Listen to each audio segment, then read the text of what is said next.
Tiz. What's up, guys? Welcome to the Podnas, a show with three friends separated by distance, connected by brotherhood, having weekly conversations that you can join in on. As always, on 1/3 of the Podnas, your boy Tiz, along with the other third, Padawan. Hey, and what's that, man? This face of the place, man. hey. Red Bull kicking in. Hey. As y'all can hear, we are back to normal. We have all three shit. of the amigos back together again, faces back into place. So yeah, this should be a really fun episode tonight. Having all three energies back. We're glad to have them back. How you been, man? With this fucked up ass internet. Well, so same old. Yay.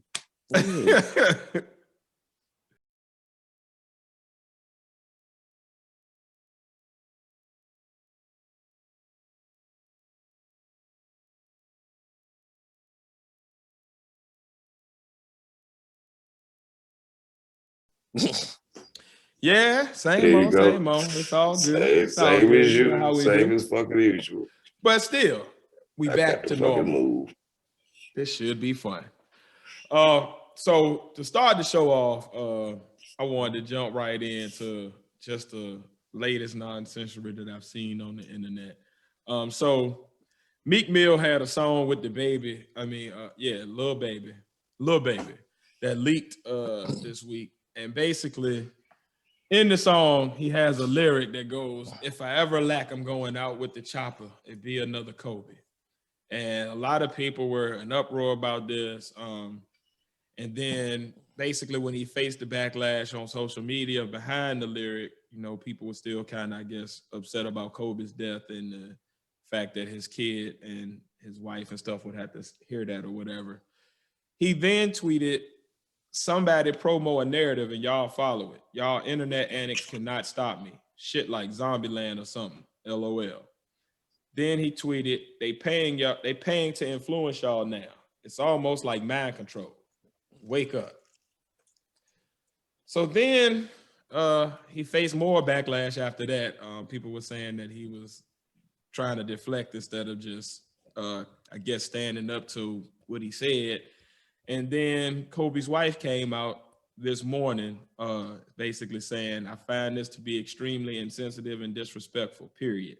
I'm not familiar with any of your music, but I believe you can do better than this. If you are a fan, fine. There's a better way to show your admiration for my husband. This lacks respect and tact." Right after this, Meek Mill posted something like, "I'm going back to a savage. Fuck your feelings." So a lot of people was like, he was saying that toward Vanessa Bryant. So then he tweeted, after that, "I've already apologized in private to her. None of my tweets are directed at her or at Kobe Bryant or at any of that. If y'all so sad about a woman grieving, then y'all need to go ahead and stop talking about this." Basically, I just kind of just throw it out there. Like, what do y'all think on the actual lyric he said? And then all of the after tweeting that went on. What are y'all thoughts on that? I kind of feel like it all depends on how the buildup is for that bar. Because, like, if it's like some random bar out of nowhere or whatever, it doesn't really ring. It feels like an easy bar. You get what I'm saying? Like, it's like the most obvious thing to think of. You know, like when I was rapping, that's one of those things I kind of had to govern myself about. Like, all right, does this seem like this is way too obvious? Because if it's way too obvious, it's going to be a million other rappers saying the same thing. Like, pretty much. Anytime I hear a story about a bar or a lyric, I always go to all right, the rapper side of me would think this way about this bar, pretty much. So that's why I feel like it would have to be the lead up to make me finally determine was that even worth putting that in there on a rapper level. Now, as far as insensitivity, like, see, the rapper side of me is like, when I was growing up, you know what I'm saying? Like, that would actually be considered a nice, generous bar. You know what I'm saying? Like, the rappers I was listening to and still listen to say some vicious stuff. But at the same time, I would say it would be some coof with it, like, read the room type deal. And I feel like he has a hard time reading the room. I think Meek Mills himself just has a hard time reading the room in general. And a lot of rappers have a hard time reading the room. Like, because a lot of times they go into rapper mode and they really just trying to, what's going to be the thing to shock them? How is my bar? How, like the ones that's really into lyrics, how is mine going to stick out? Even the ones that's not really into lyrics or whatever, they're still trying to find a way to make their lyrics stick out the most or whatever.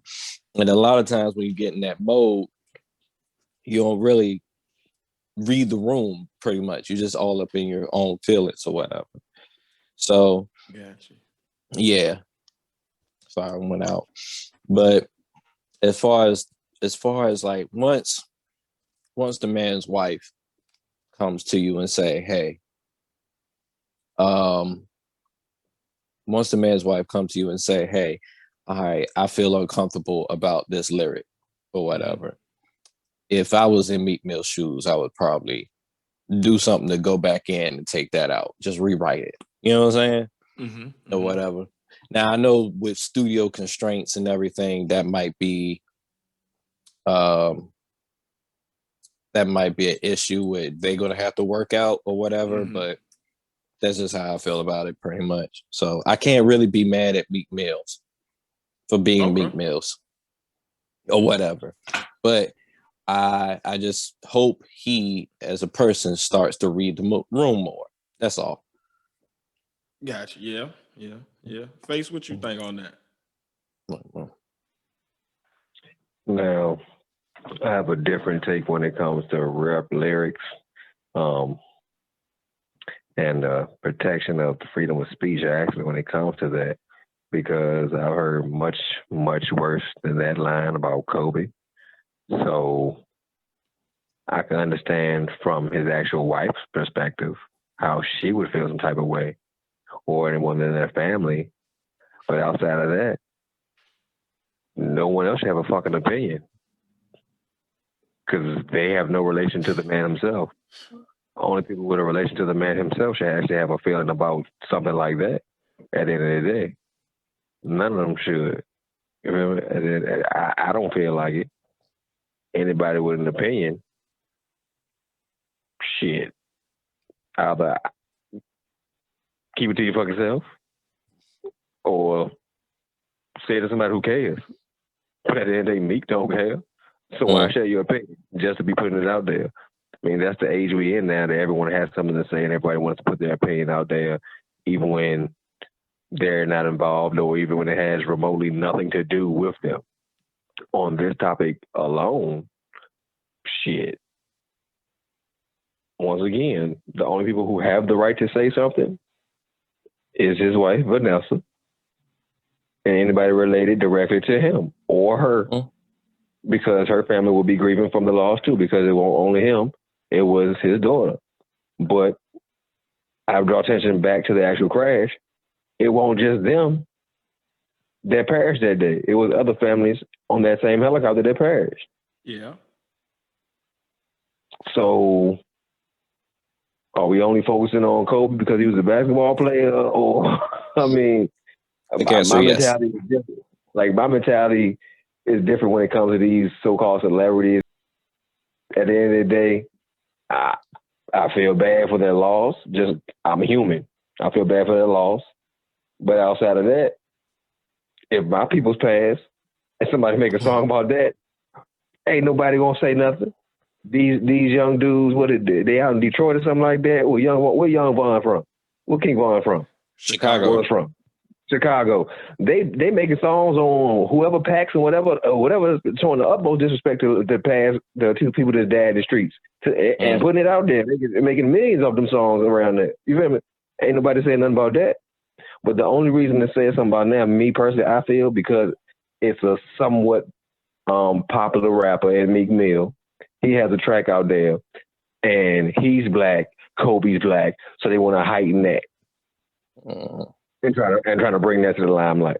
Because if it was two white rappers saying something about somebody, it was two white people, and a white rapper saying something about somebody else white that died, I don't think we hear nothing about it. I don't know. I guess I feel where both of y'all are coming from. I definitely think Meek Mill needs to read the room more. Like, if you follow him on Twitter, you see a lot of times he just kind of spews off stuff and doesn't really, you can see there's not a lot of thought behind what he's saying at all.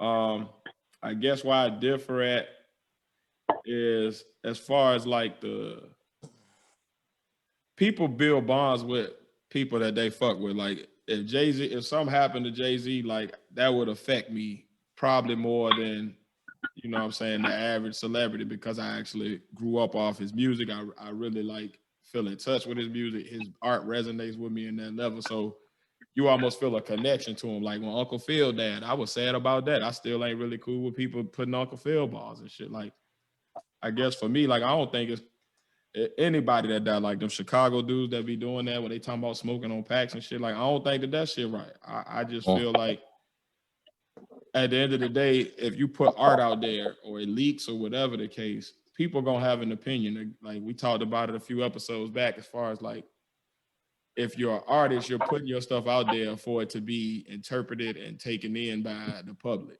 So when the public has an opinion on it, I feel like the only thing different about now is just, instead of it being a conversation in the barbershops all across America, or a conversation at the gym or at the water cooler, now it's a conversation on Twitter or Instagram, because that's like the public forums for people to have those conversations now. I think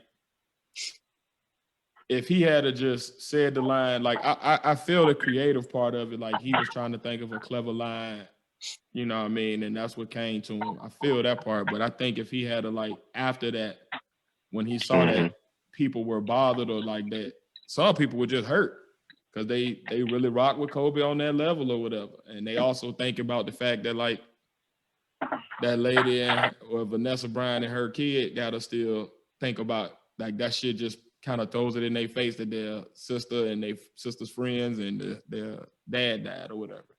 So I think if he had just came out and been like, hey man, you know, my bad, I didn't realize it was gonna have this impact or whatever, or like had some type of tact afterwards, I think what really sent people up in the fire was the way he carried it after the fact. Like, after you see people bothered, instead of just saying, you know, hey, I thought it was a clever bar, I didn't know it was gonna have this impact. Hey, you know, I ain't mean no offense. Even if he don't apologize, he just said, I ain't mean no offense or something. But the fact that he was like, it's shit like Zombieland, and he blaming it on people promoting a narrative. It's like, nobody promoted anything. You put, your song got leaked, people heard it, and they had whatever reaction they had to it. Like, I'm sure it's somebody out there that was like, oh, that was just a hot bar. But on the other hand, you still got other, like, you're a person that makes music and millions of people listen to your music. So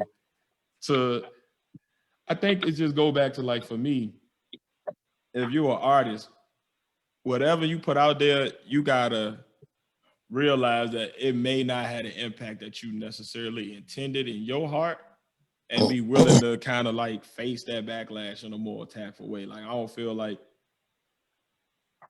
kind of deflecting or dismissing it.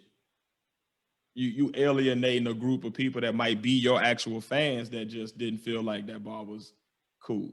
And now that might affect your album sales. It might affect the people who want to listen to you going forward. Like, to me, you could have handled it in a different way and kind of save face and still been able to keep the bar if that's what you felt like, you know, you wanted to stand on it. But I think just the lack of tact that Meek shows in a lot of circumstances, like, it makes me wonder, is he like still stuck in the streets? Like, I guess, like, for me, like, if you're an artist and you get to a certain level, like, you out here screaming for prison reform and all this, like how that's gonna go in these meetings with these people who may already have a stigma on you, and you keep reinforcing it every single day instead of showing any type of growth. Or I don't know, man. Like if the 21-year-old me would have probably been like, fuck it, because I was on some fuck everybody shit. But like as a grown man in my 30s, pushing 40, and just having a bit more like experience with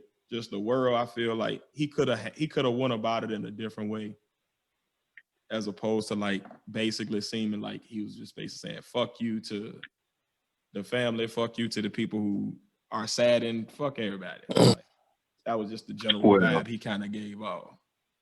Well, I hadn't heard nothing about none of this shit until tonight, and I had to ask you what the lyric was before we even started. So I don't really listen to Meek Mill's music too much anyway, but as far as being able to say what you want to say, I feel like, once again, just me personally, like I said, we talked a couple episodes ago about people and how they feel about celebrities and their connections to celebrities and how they personally feel. And we also spoke about family as well. Now, when it comes to family's going to have emotions regardless. Something positive could be said, and they're going to have some type of reaction. But when something negative is said, it's definitely going to hurt harder, especially when your time to grieve hasn't passed. The public's opinion of what your time to grieve is going to be always different than what your actual time is, because each person grieves and heals in their own time. So it could be 20 years from now, and anything said about that man will still affect their family. You feel me? Like, yeah. So we can't give a timeline of like, all right, too soon. No, you can't say it too soon, because in many other situations, I'm not gonna say it might be dealing with someone's death, but you may have somebody do a rap lyric about somebody who got raped in the case and whatever, but they're not talking about the victim. They're talking about the person who actually did it. But hiding that situation, aren't you also bringing emotions back for the person who got raped? Yep, I don't think that's right either. Exactly. Yeah. But where's the public outcry for that? You feel me? Why is there no public outcry?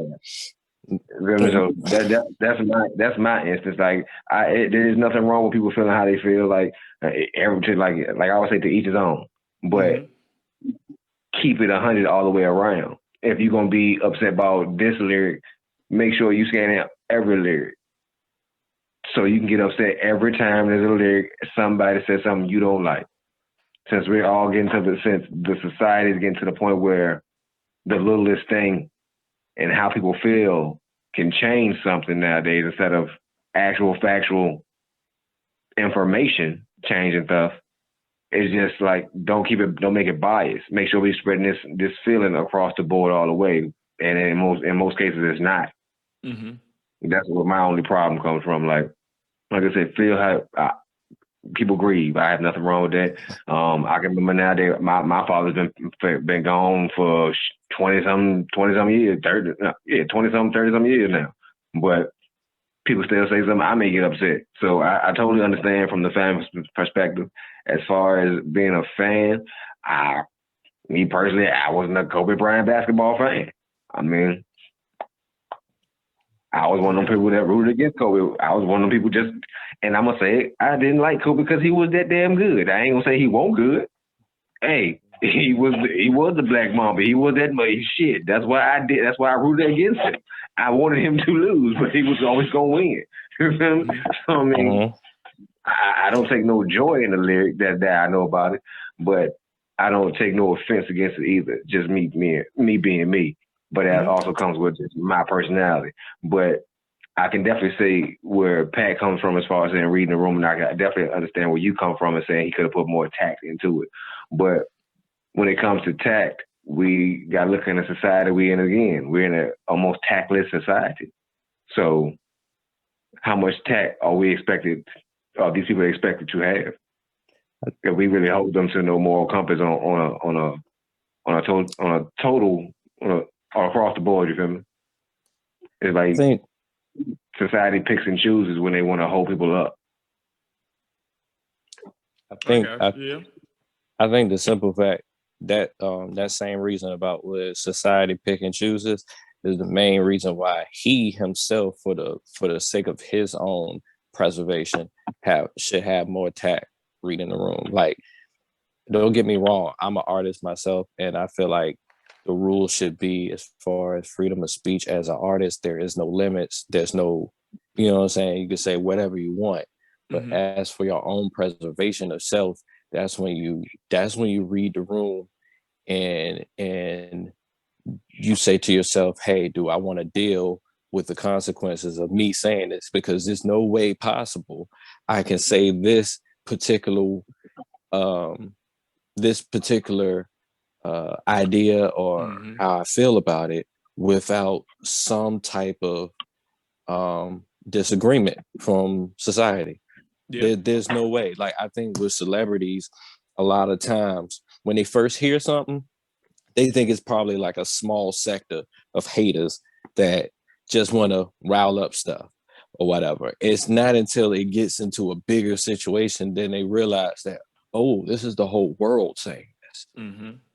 Okay, so, and then that's when you see the little trickle down effect of like them gradually doing PR work on themselves, like, or whatever. Like, even at the end, even though, Meek didn't entirely say, hey, y'all were right, he still said, as a way of doing PR work, hey, I talked to Kobe's wife, blah, blah, blah. Put this to the side. So as an artist, I'm still going to say what I got to say. Basically, really what he was saying is, I got all this work to do. There's no way possible I can go back and take that lyric out. Being that I know that I can't take that lyric out, I'm going to just have to stand by it because I done put a lot of money into it. That's what I'm more looking for. Like, if you're going to say it, you got two options. Either have tact and think about, like, because what kills me is people like Meek Mill, they'll say this shit. They'll go on an apology tour or whatever. But then when their album sales come back and they got lower album sales or their single don't do what they thought it was going to do, then they'll complain about it.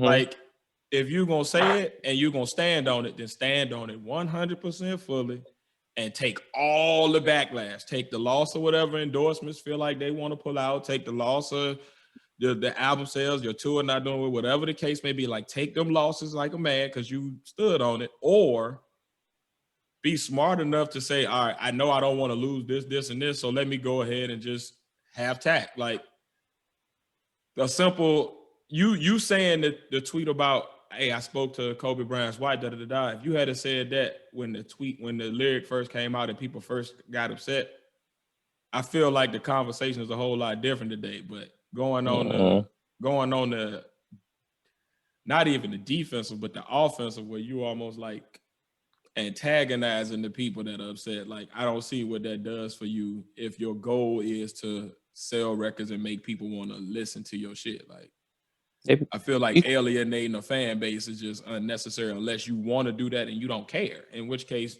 stand on that shit 100% and be like, I said it and what? But to do the weird after effect PR moves and shit, like, I just feel like you can't eat your cake and have it too, man. Like, you gotta make up your mind. What are you gonna do? Are you gonna just be ratchet and stand on all of that shit and take whatever comes from it, or are you gonna be tactful? You can't be halfway, because then it just come across disingenuous to both sides, and I feel like you just end up looking like an ass in the end.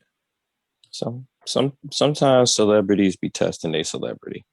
Like, how I put it, just see how far their celebrity will go. Just like a gangster will test his own gangster, but just to see, hey, am I gonna be gangster enough to go through this? You know what I'm saying? They be testing their celebrity. They might not. I feel like unconsciously that's what they do. I can see that a little bit, I guess. Yep. You know, dumb way to go about things, but I can see that. Yeah, as with everything. But sometimes testing your celebrity comes out good, and then sometimes it's some buggery. Indeed. Brings me up to my segment, the good and the fuckery.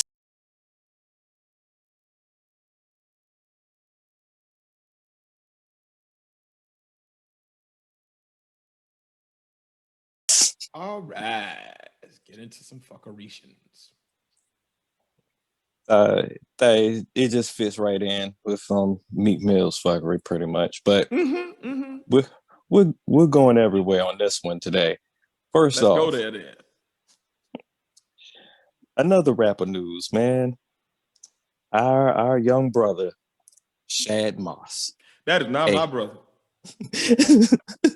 AKA Bow Wow, AKA Lil Bow Wow, AKA AKA the skit on Snoop Dogg's first album. So young homie Shad Moss is planning on being on the WWE, and doing what? It looks like wrestling. Who? He's not even big enough to be a cruiserweight. Who the hell he wrestling? He's smaller than that. He gonna wrestle with announcers. He said he gonna wrestle Hornswoggle.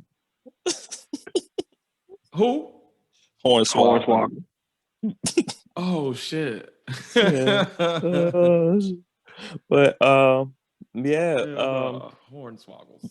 It's official, y'all. That's what he said he wants to do. He says he's going to do like another album or something like that, and then after that he's going to focus on his wrestling career, which is something of a dream that he's had since a child. Now, mind you,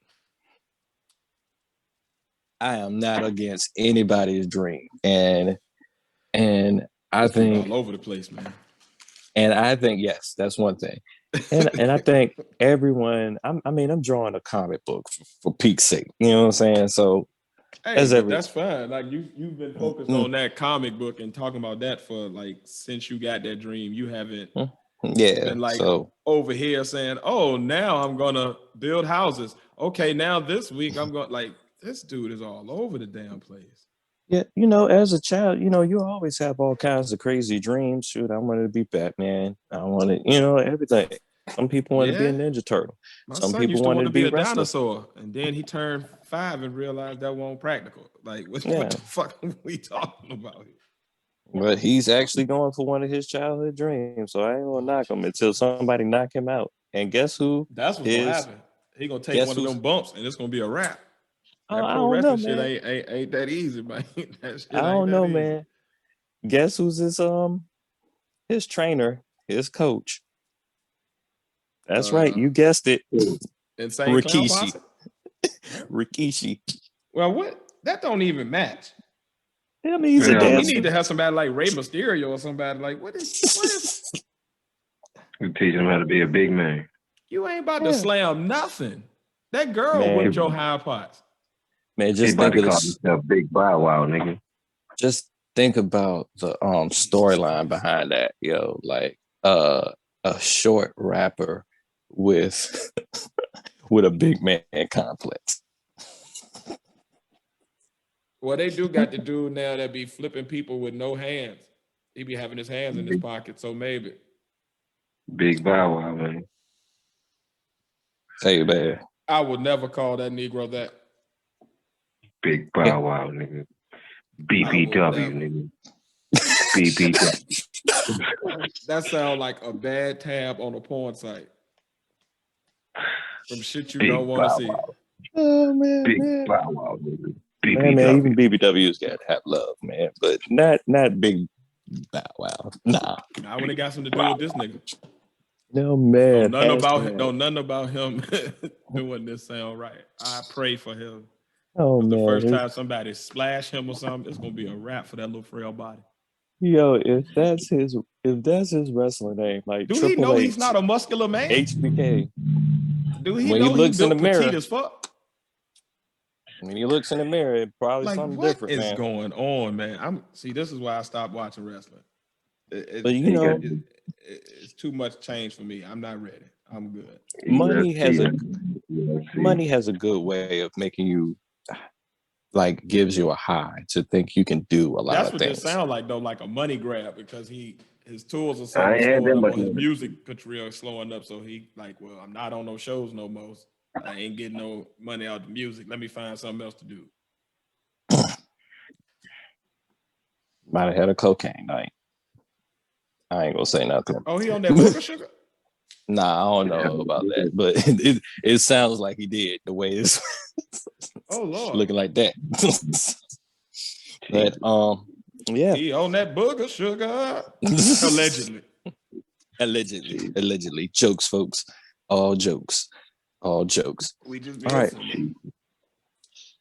On the next one, so I don't know if y'all know because it's not really that big of a deal, and evidently, I don't think Lakeith really think it's that big of a deal to an extent, But for some reason, Charlamagne the God be shading Lakeith Stanfield all the time. It ain't for some reason. It's for a reason. You probably right. No, I'm serious. Like Lakeith Stanfield a while back basically said that the Breakfast Club and other platforms like that are harming the Black community, and they only promote the negative, et cetera, et cetera. So basically downing all Black media outlets.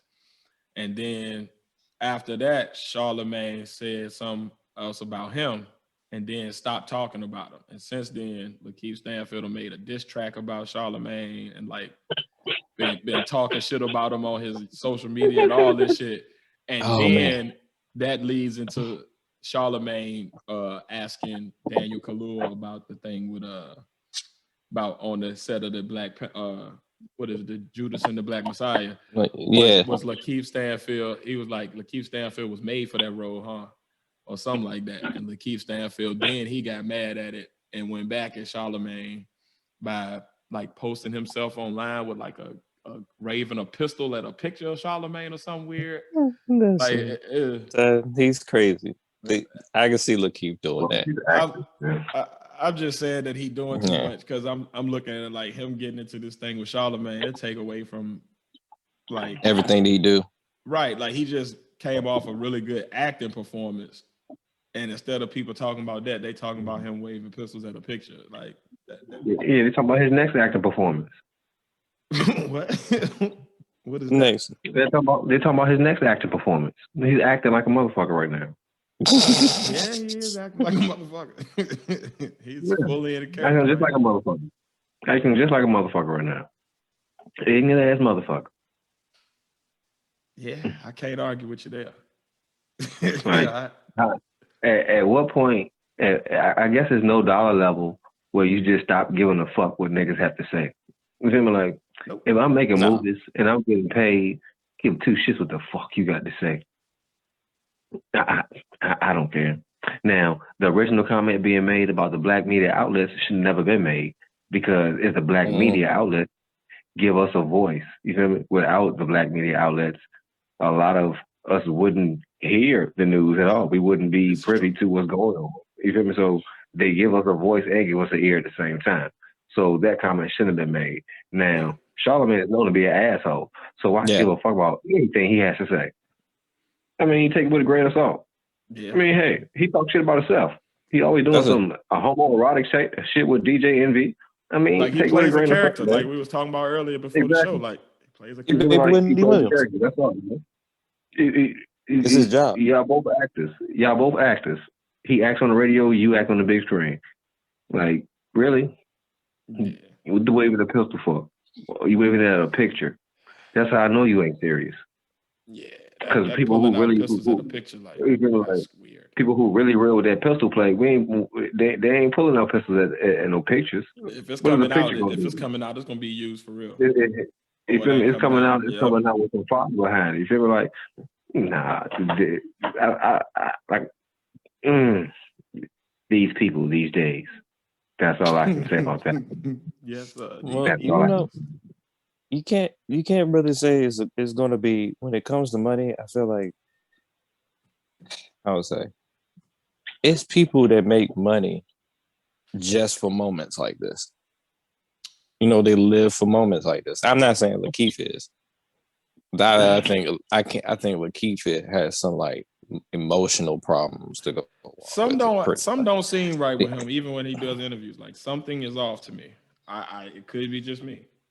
I think he's just awkward. He's one of those. He's stuck in that various He gives me that Kurt Cobain Why? Not to wish anything, but like introverted. I don't want to be part of like I can see that. Just the media. You know what I'm saying? I just want to be an artist, but I don't want to be a part of the mainstream. Mainstream. So when I feel like he just may have like a corrupted view of black media, thinking like they're not really controlled by black people. It's controlled by like some corporation, but really everything is owned by a corporation. Even you, Lakeith, when you sign a contract. So, Exactly. Pretty much. So yeah, I mean, it's always going to be. I always feel like it's always going to be a celebrity, Batman, Superman. You know, like about because that's what celebrities are for. When you sign up, when you get to a certain level of tax bracket and attention or whatever, you're basically signing off for it. And the crazy thing about it is you never really know when you sign off for it. You just gotta just keep making stuff until one of those things hit and you get that credit pretty much. But I tell you what, people can say whatever they want to say. Like I feel like if you're on a public platform of any kind, like even YouTube, even if you on a small Netflix series, like if you on the cable news network that's only in your hometown, like you're putting yourself out to the public. As soon as you do that, whatever you do on that screen is open to public opinion. And I feel like going at media outlets, like they can't report on what you don't put out there for the most part. You know what I mean? And I can see if you get mad if they like digging into your deep personal history and pulling up your arrest records from 94 and weird shit like that, then I can understand you getting salty about that. But them saying anything else about you, like people gonna get their jokes off, people gonna say what they say, like you're a public figure.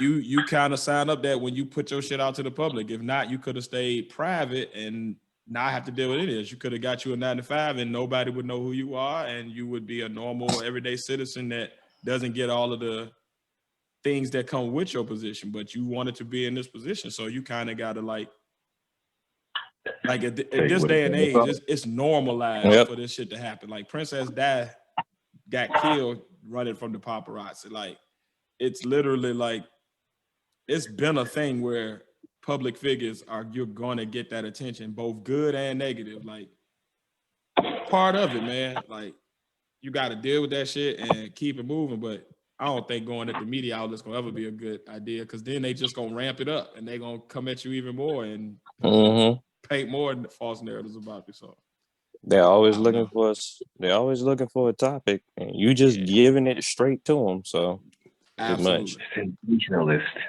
All right. A couple of quick GFs or whatever. So, congratulations to, this is some good. Congratulations to Meg Thee Stallion because she's going to a graduate college.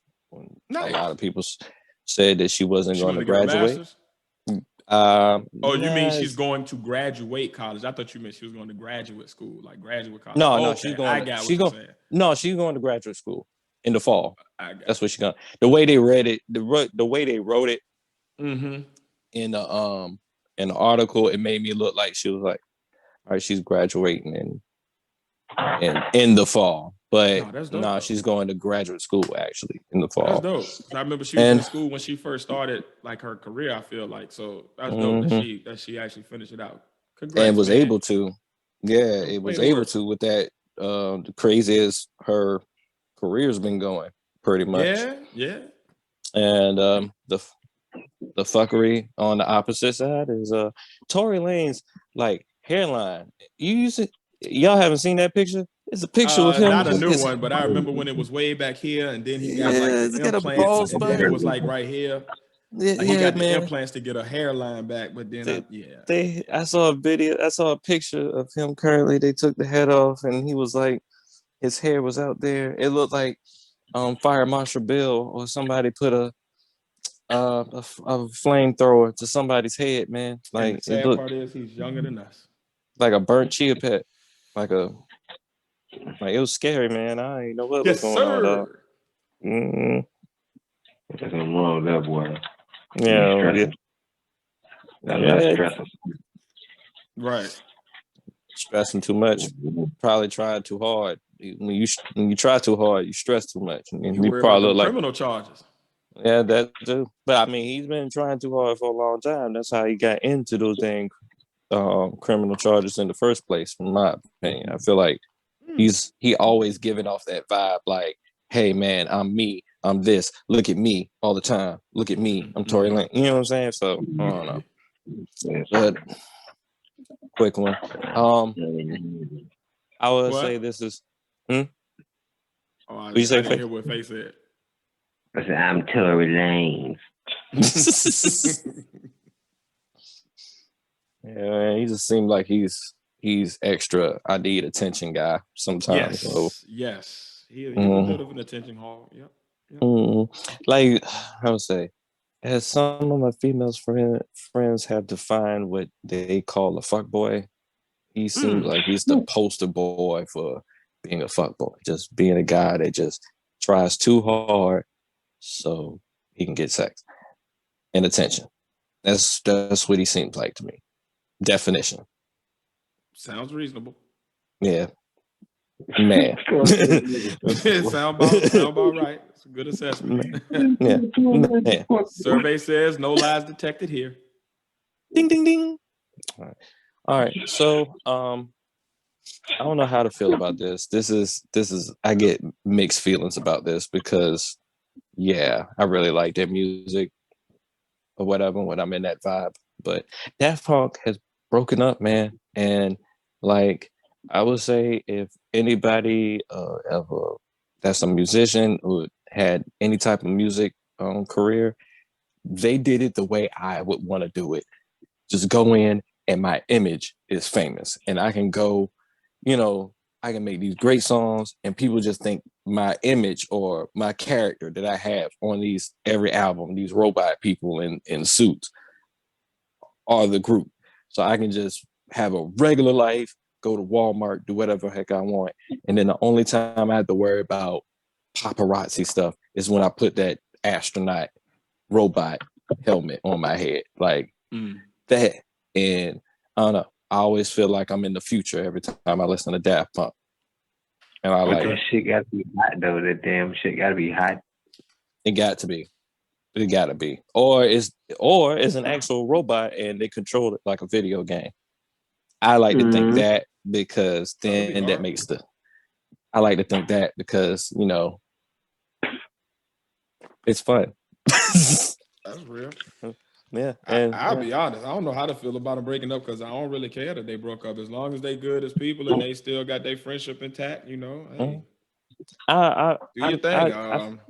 I appreciated the music while I was there, but I also, outside of their collaborations with other genres, I didn't listen to a lot of their just their music totally. So I don't have that bond with them like a lot of their fans would. So, as long as they good, they healthy, more power to them. Daft Punk got them secret bar songs that you've heard them before, but you never really knew who made them. You know what I'm saying? Or whatever. And then you'd have them ones that you just know because you know of the Daft Punk, pretty much. But yeah, just a quick news here. Now, my next one is all good, pretty much. Jay-Z bring out a little bit more tactical Black excellence. He had the 100% ownership of Ace of Spades, pretty much, and a move with Louis Vuitton Moet Hennessy LVMH, which is like the biggest distributor of like champagne in the world, pretty much. He sold 50%. So, when you first hear stuff like that or whatever, and you say, all right, so you sold 50%, it has to be a good reason why you would sell 50% of a company you had full ownership of. So being that they like the number one distributor of champagne in the world or whatever, that's just going to boost his sales up. So like what he probably getting more out of that 50% than he would having that 50%. pretty much, because it'd be out there. And he said, you know, it was inspired by, you know, how the owner Cristal in the 2006 was like he said that mildly passive aggressive thing, racist thing about hip hop and the culture. It was like I can't help if they drink it or whatever, this, that, and third. So, you know, this was his inspiration for launching his own champagne brand, Armandon de Bagnac. And I probably said that all wrong, but that was the Frenchy name for the champagne of Ace of Spades, pretty much. So, and you know, he started that off. He showed it off on that "Show Me What You Got" song. You know that he had out. I remember Ace of Spades first dropped because all of the rappers started going to that instead of Cristal. And that was his whole movement. That was his whole movement, and he got it. He was the one to get it on, man. He be doing like some revolutionary stuff on the low or whatever, even though they be trying to focus on like he just being greedy or whatever. And this at the third businessman, man.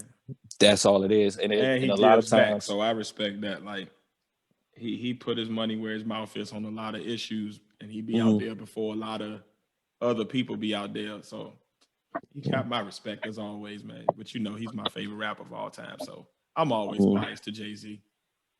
Yeah. A lot of you say, I just feel like even the things that I might disagree with that he might have done is I understand that in business, you're not going to always have the winning outcome. You know what I'm saying? Somebody's going to end up losing at the end. So I just leave it at that, pretty much. And so my last and good and fuckery, and there's no fuckery along with it, is Baby Shmurda is released from jail.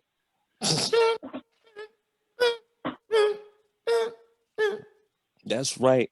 That hat is going to be falling down from earth once again pretty soon. That he tossed. Have you seen the meme where it comes down at Thor's hammer? Yo, I seen one. I seen one while it was circling around the earth like 2 or 3 times, and it came back down. Like they reversed it, like from when he tossed the hat, pretty much. Yeah, I love it. So I'm happy he's home. I hope he stays out of trouble. I hope he, you know what I'm saying, handles his business and gets back to where he was before he went in. I don't have a lot of music to draw from because I didn't really listen to anything outside of the hot nigga song. You know what I mean? For the dance.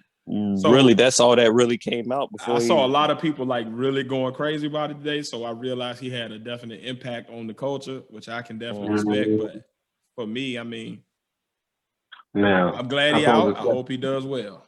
I pose a question to you. Now, when he came out, this was right before old boy. I'm not gonna keep saying his name because I don't respect him. You feel me? Yeah. Now he came out right before him.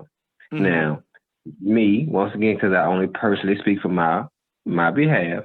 I believe if he never got locked up, we wouldn't have saw so much from old boy. No, we wouldn't have. We wouldn't have. I agree with that totally. And the good part about him being out is Ratatouille said that he's going to retire when Bobby Shmurda get out of jail. So Bobby Shmurda's home. So we know that ain't gonna happen. Live up to what you said, boy.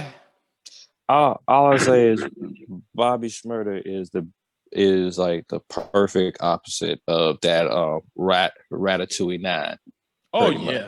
He actually did what he had to do, came out, and now he's more time for his people. Yep. He was also really a gangbanger before he started his career. Like he was really in the streets before he got on rapping. So it's definitely a complete polar opposite from Ratatouille. Absolutely. Didn't have to put a whole bunch of necessary tattoos on his face. Nope. Don't have a whole bunch of colorful whatever in his hair. Showed up and was just this is who we are. Came in with a regular white tee and that hat that has been launched into space. I tell you what though, they could have got him some better looking women when he got out. Did you see that picture of them women he was with? But you know, they probably like people he known from the neighborhood or something like that. No, these were Caucasian women. I don't think they hanging out in their neighborhood. I did not live. No, sir. So They could have did him better than that, man. They could have got him Nubsy or something, man, but they ain't had to do him like that. I'm serious. They did not have to do him like that. Hey man, stop before we get copyrighted again. Oh man. At least you know how to dance. Oh, Jesus Christ. There ain't no bottles around. Nothing. She got nuts. Oh man. If y'all don't get that joke, check out all of our social media or sign up for our Patreon or buy me a coffee and you can see that video. It comes from our latest You Didn't Ask Us, but YouTube copyright flagged us, so we had to post it on different mediums, but it is definitely worth the laugh. If you got a few minutes and you just want to laugh your hand parts off, go check that out, please. Oh boy, high part. That's right, them hand parts, man. That's my Speaking of hand pots that can no longer hold up jeans, ass boy. Let me get on into this Umar weekly update, and it's been some fuckery, as Pat would say, definitely going on with this guy. So he's back on IG Live again, which is good for me because I get to see all this nonsense and report it to y'all. But basically, he dropped the first live of the week. He was back at the FDMG Academy, which is good because he hasn't been there since like before January, like sometime in December or something like that. So he was back there and he was outside in a hoodie in the dead of winter in the middle of this ice storm and snowstorm all across the country in Wilmington, Delaware, shoveling snow with one hand in a hoodie and them damn jeans that he's had on since 2014 in the St. Paul's video. Them jeans are still there. Hashtag freedom jeans. We're not going to let go of this, the real victim of the FDMG scandal. Please, freedom jeans. Freedom damn jeans. But he's out there in these jeans and they sagging off his hind parts. And he's out there shoveling snow with a dirt shovel with one hand while he goes on Instagram Live and starts asking for his donations like always. Then he goes into the school where he then writes on a whiteboard for a good 30, 40 minutes as he talks about his plans for opening the school. Now, most of what he said is exactly verbatim, damn near, what he talked about in that intro video we had on the baggy suit with the Bobby Brown shoes. And he was walking through the building when he first acquired it or whatever. Right. Every little step he has not taken toward opening this damn school. So he's in here and he's writing on the whiteboard and he's talking about the classes he gonna have. Talking about he'll have military science and all of this shit. Then he goes into a long rant about the people he wants to hire at the school. So for one, the people he wants to hire, they have to go through 3 damn interviews to work at this school that will never open. He never talks about how the staff will end up getting paid. And when somebody asked in the IG Live or on the Facebook Live, I don't even know which phone he was looking at this point because he always does it with both phones so you never know which one he actually talking to. So he goes at the person and starts saying, well, you ain't got to worry about what they're going to get paid because you ain't going to work here. He then talks about all of the people who would never be allowed at the school. He says, you know,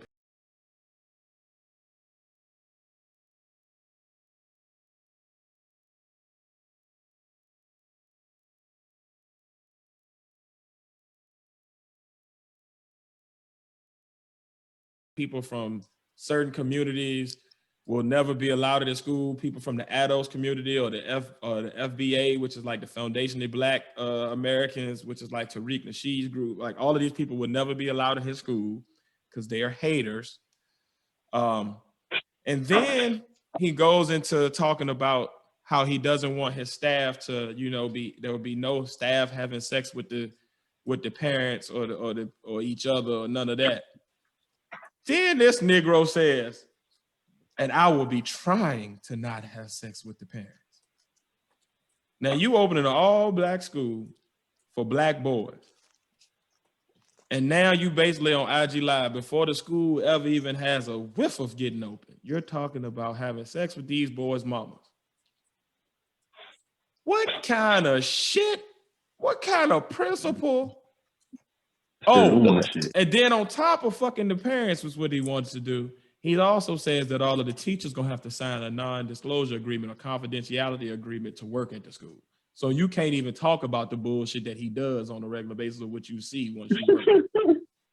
If this shit don't sound like some I'm trying to make my own brothel and I'm gonna be beating your kids up in the black room while I have sex with your mama in my office type weird old cult Jim Jones, David Koresh. That's what I'm about to say. Women. Like this is some nigga old Jim Jones. Like he Jim Jones. Let me sex all of your mamas while me and the men staff go punch you in the chest in the black room if you say anything about it. And then the staff can't say nothing because they done signed a confidentiality agreement. I've never heard no stuff like this. This is like an all-time new low for this dude who I didn't think could stoop no lower. Shit. And he then sitting there with these long overdue in buying a new pair of jeans, these boot-cut bandit jeans, these Lee dungarees from back in the 1864. I've been working on the railroad, John Henry jeans. He's sitting there in these jeans as they sag off of his ass and his dirty drawers are showing, talking about screwing these children's mama. That was the first live of the week. That same day, he then goes out to eat, as always, because, once he leave the school and he finished, beaming up, turning the heat down, he hungry, so now he got to go find somewhere to eat. So he goes to the Drop Squad kitchen. He sits there on Instagram Live listening to the lady at Drop Squad kitchen talking while he keeps begging for cash apps until I guess he finally got enough money to pay for his lunch. So then he finally logs off. Then he is on live again in a parking lot of some shopping center or something, walking through it, talking about some whoop, whoop, whoop, whoop, whoop, whoop, making these weird whooping noises, like some kind of like King Kong maiden call. I don't know what the hell was happening as he then begs for more cash apps. Now, this is all the first day back on IG Live after we haven't seen him in a minute. Now he goes into the next one I saw was he did a telethon the other night for 2 hours where he talked about random shit that he's already said. I'm going to keep reminding people, this is a scholar who has repeated the same information for the past going on 12, 13 years now, the exact same information, nothing new, nothing added, nothing remixed. It's the same exact wording, same phrasing, all of it. He does a telethon where he goes over the same information and begs for cash apps and then shouts out people as they send in their cash app. Told one lady because she sent in $1, next time, send me 2. What kind of fundraising is this? And a telethon usually has acts, some type of performance, some type of other stuff other than the man that's always asking for money, just sitting on IG Live for instead of 1 hour this time, 2, as he begs for cash apps. Then today, this Negro did an IG Live where he said that all learning disabilities are man-made. And somebody in the chat, I guess, said, how is that man-made? That's not true. I said it wasn't true, but I knew he wasn't talking to me because he was looking at the other phone. So I guess somebody on Facebook called him out on it. This fool then says that if learning disabilities are not man-made, then what seed or plant do they grow from? What tree do they bloom off of? I said, what the fuck is this? Is he trying to be deep? Dude, a learning disability growing on a tree? Negro, that's genetics and like how your brain is wired. That has nothing to do with a fucking tree or a seed. And this is a scholar, quote unquote. I was too done. I'm the most requested. Now I can agree with him that ADHD may be maybe like something that people came up with. It may not be necessarily a real like disability or something. Okay, I'll go with you on that. On certain maybe. But people got dyslexia. People got autism. People got other forms of learning disabilities other than just ADHD. Like to say a blanket of a whole swab of our country who like goes through these disabilities and they fight through them and they deal with them are not actually learning disabled. They are lazy and they come from bad parents. At this point with Umar, man, I am at the point I don't know where to go anymore. Like,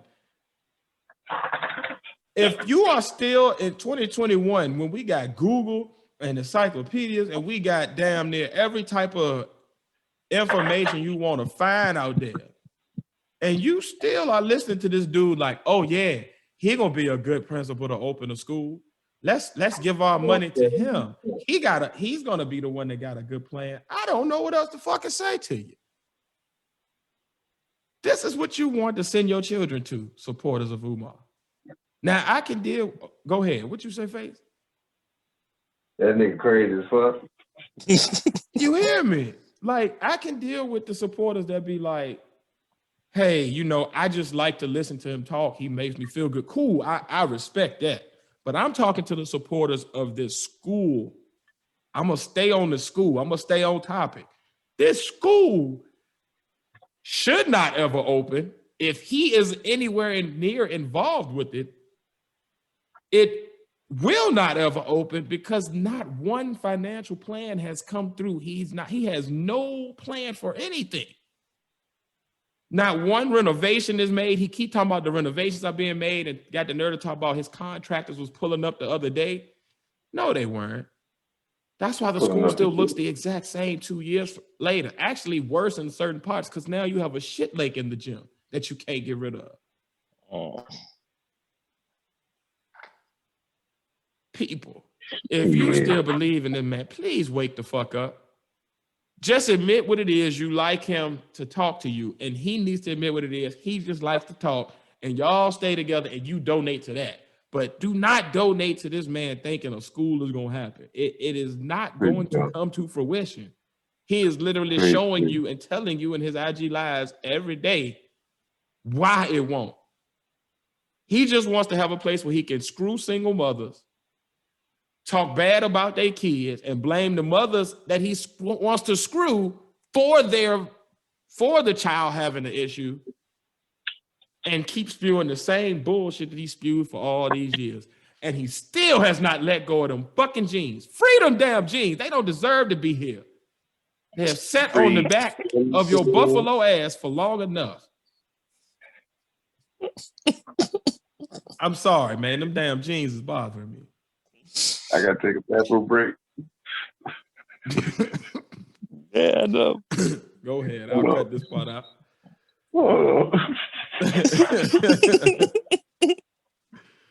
Freedom damn jeans, Umar. Well, freedom damn jeans. I will not get off of your ass on them jeans. You won't get them jeans off your ass, so I'm gonna stay on your ass. Back Pockets on the Buffalo, the tell-all book from the jeans is coming out in March. Be on the lookout for it. It'll be out around the same time as the school comes out. He got creep vibes, man. This mad creep vibes. He is a sexual predator that only wants to get high, hang out with his buddies at the school. Let me stop calling the school. He want to hang out with his buddies at the former Moyer Academy school that used to be a school. Get high, go eat, have everybody else pay for it, and then repeat himself so he can get more people to pay for it. Like, fat bum. I can't, man. Wake up, people. Like, people who are donating to the school, please stop. Like, you are wasting your money. I've donated. Countless people have donated, and you're not going to get anything that you're paying for. If you want to buy his pamphlet that he called a book, that's your right. You go ahead and pay your money on that. You got the right to buy whatever you want to buy. But do not keep selling yourself short and buying into this school thing. The school is not going to happen. Umar is a content creator. He makes videos because he wants to be seen and and get attention. And he is a person that wants you to donate to him. He is no different than any other YouTuber that's out here that gets super chats or PayPals or they have cash apps, or he's no different than any other social media influencer that gets paid to just sit online. Like, that's what he is. Let's call it what it is. You will never see him at FDMG Academy because it will not open. Please, people. Wake the fuck up. Open your eyes, people. Please, my people. Please, my people. We got to be smarter than this shit. If he can't afford a new pair of jeans, he shouldn't. He can't afford a school. Like, my thing is, he could afford a school if he wasn't using the money for his own lifestyle and to fuel his alleged drug habit. Like everything he does, it's not contradicting the stuff that people say about him, man. It's not. Like, you out here looking fiendish. Forehead dry. Where your shea butter? Hair got lint in it at the damn. Like, come on, bro. You can't be a pro-black. Brother. Drawers dirty, pants hanging off your ass. No shea like, butter. Don't nobody be like, why are you sagging? That's a requirement. Yes, talking about you want to. Like you're in the middle of the dead winter with just a hoodie on. You gotta set a good example, this is fiend behavior. You gotta set a positive example if you want to try to lead, brother. You can't lead by being a crackhead. No one follows a crackhead. Allegedly. And I'm not even calling you that because of your alleged drug behavior. I'm calling you that because of your actions. You got crackhead behavior. Very crackish. It's real crackish. Very crackish, brother. Very crackish. Now, once again, I'm not calling you a crackhead. I'm saying you smoke crack, Sam? But you do the behaviors and do the actions of a crackhead. You move like one. You are wearing a crackhead's uniform. Especially with them jeans. Shit don't. At this point, somebody need to take him on that roof and wake him the fuck up. Like, do you want to jump, Umar? That's what you doing. You're killing yourself. And he gonna be like, jumping was made by man. Jumping don't grow on trees. Like, what? That was the dumbest shit I've ever heard him say. And I've heard him say some dumb shit over the past few years. But that shit took the cake. When I heard him say, what do you mean it's not man-made? What tree does it grow on? What seed does it come from? Negro? Are you sure you a psychologist? Like, this is why people be questioning your credentials. Like, you out here talking crazy. I can tell you what seed it comes from. Semen. Yep. What seed does it come from? The spermatozoa, sir. That's usually how that works. In the ovum, they usually mix. And then, when the mixing don't go too well, sometimes, you have defects. Or, sometimes it may be where the neurons was firing, it just changed up and went a different way real quick. But for you to be a psychologist and not know how learning disabilities work, and you claim to be an expert on learning disabilities, I'm like, what the fuck? You just told her. Go ahead. He couldn't figure that part out of psychology, so that's why he said it doesn't exist. Or he couldn't think of nothing else to respond to, and that's when the drugs start kicking in. What seed does it come from? Donations. I'm gonna go with answer C. That sounds very reasonable. Survey says detected here. Shit. Moving on. That is my Umar weekly update. Umar. I'm glad we have these every week. I'm really glad we have these every week. Oh man. I hope Umar keeps on giving you stuff to talk about because he's just so entertaining. He doesn't mean to be, but he's very entertaining. He's the gift that keeps on giving, man. Like every time I think, well, hey, maybe he's finally wised up and he ain't gonna give me no more content. Nope, here he comes. Nah, I don't go like that. I'm ready again with some dumb shit. Shit, but now we have once again the Face Top 5. Yeah. This week, I just want to bring in top 5 things just to keep in mind. Everybody been going through shit this past couple weeks, you feel me? I wasn't on the episode last week because I was going through shit. But just want to bring attention to a couple things. So there's only 5 things I want to bring attention to and just want to put in the air and just have people just keep in mind on your day-to-day because everything ain't always as it seems. And these are in no specific order. So the first thing, stay positive and maintain, man. You got to maintain the situation. When you stressed out or you're back against the wall, don't freak out. stay positive. Once you get pessimistic, you start to lose the fight internally. Once you've lost inside, there ain't shit you can do outside to change that around. Stay positive at all. Self-talk is a real thing. You feel me? Like when you create negative vibes inside, you live those out. And then when you create positive vibes inside, for some reason you live those out too. So put that positive energy into the universe and let it come back to you tenfold. That's right. Next That's real. thing. Manifest. Next thing. Niggers come in all colors. Oh, yeah. When people say the word nigger, everybody think they talking about black people. No, niggas come in all colors. You got white niggas, Chinese niggas, Filipino niggas, African niggas, black niggas, and white niggas again. Yeah. You feel me? Y'all white niggas can't stay niggas. Mm-hmm. Right. Mm-hmm. Mm-hmm. Yeah. It's niggas in all colors. So me personally, when I hear a white person say nigga and they talk about another white person, I just feel as a how can I say it? Another penny in my bank. You feel me? Like I just smile. I walk away from that situation smiling. Yeah. You realize you got niggas in your community too. Because I don't like niggas either. Feel me? I love black people. I don't like niggas. I don't like black niggas. Because they just fuck up everything for everybody. So do white niggas, Chinese niggas, all Asian niggas, and African niggas. Because even though you from Africa, straight from the motherland, you still got niggas in your culture too. Yeah. Next thing. It's a personal thing. I just want to put it out there. Never care about another person's opinions. Fuck them. Straight up and down. Fuck them. Live your life. Do what you need to do for the betterment of you and yours. Fuck everything else. Shit. Why care about somebody else's opinion? What they eat don't make you shit. Show Amen. Think about it. Think about it. Next thing. Wait a minute, Face. Go ahead. Wait a minute. I really like that last one, so I just wanted to agree with you along with it. It's like, yes, fuck your opinion. Fuck. Yes. Yep.